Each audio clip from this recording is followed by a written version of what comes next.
हाँ बेटा देखो, क्वेश्चन जो है ना आपका ये है, at what type if any do the following pair of scale give the same reading, Celsius and Fahrenheit, Fahrenheit and kelvin. तो मान लेते हैं कि भाई हमें कैसे इसको सॉल्व करना है, किस टेम्परेचर पे दोनों बराबर होंगे।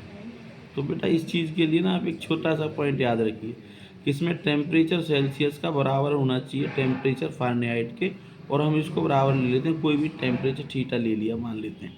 तो अब सेल्सियस वाला फार्मूला याद है आपको, टी सी, और यहाँ अपन में 100 कर देते हैं, और यहाँ टी एफ -32 अपॉन में 180। ये फार्मूला आपको याद रखना है बस, ठीक है ना।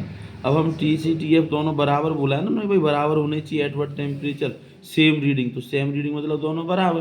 तो यहाँ पर और यहाँ पर मैंने दोनों की जगह थीटा लिख दिया, थीटा -0 अपॉन में 100। अब तुम्हें समझ में तो आ गया होगा थीटा क्यों लिखा मैंने, यहाँ तक समझ में आ गई बात। अच्छा, अब यहाँ आप इसको इक्वेट कर दो जरा, इसको इधर मल्टीप्लाई कर दो, 180 थीटा -0 इजक्वल टू 100 थीटा -32। तो ये क्या हो गया हमारे पास, 180 थीटा, और इसको 0 से मल्टीप्लाई करोगे तो कैंसिल ही हो गया ना, और यहाँ पर 100 थीटा माइनस में 13200, ये वैल्यू आ गई आपके पास। तो इस तरीके से आपके पास इसमें से इसे माइनस कर दो, 180 थीटा माइनस में 100 थीटा इजक्वल टू माइनस का 3200। तो ये कितना आ गया आपके पास, 80 थीटा इक्वल टू 3200। तो अब हम इसको काट देंगे, तो थीटा की वैल्यू क्या हुई, 3200 डिवाइडेड बाय 80, तो हमारे पास वैल्यू आ गई -40 डिग्री।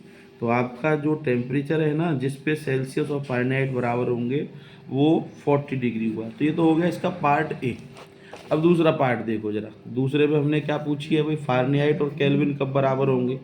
तो टेम्परेचर इन फारेनहाइट बराबर होगा टेम्परेचर इन केल्विन, और ये भी हमने इक्वल टू थीटा ले लिया।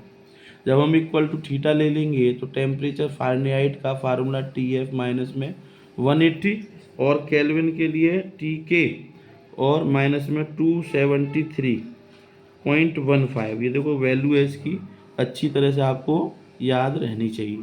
अब जब हम इसको बराबर करेंगे ना, तो यहाँ पर ये टी के टी एफ मैंने बता दिया पहले थीटा है, तो थीटा -32 180, और ऐसे थीटा -273.15 अपॉन में 100। आप क्रॉस मल्टीप्लाई करेंगे उसी तरीके से, 100 थीटा -32 180 थीटा माइनस में 273.15। अब आप इसको सॉल्व कर लो, तो थीटा इजकल टू 574.6 डिग्री। तो ये आपके पास सॉल्व करके आंसर आता है, ठीक है।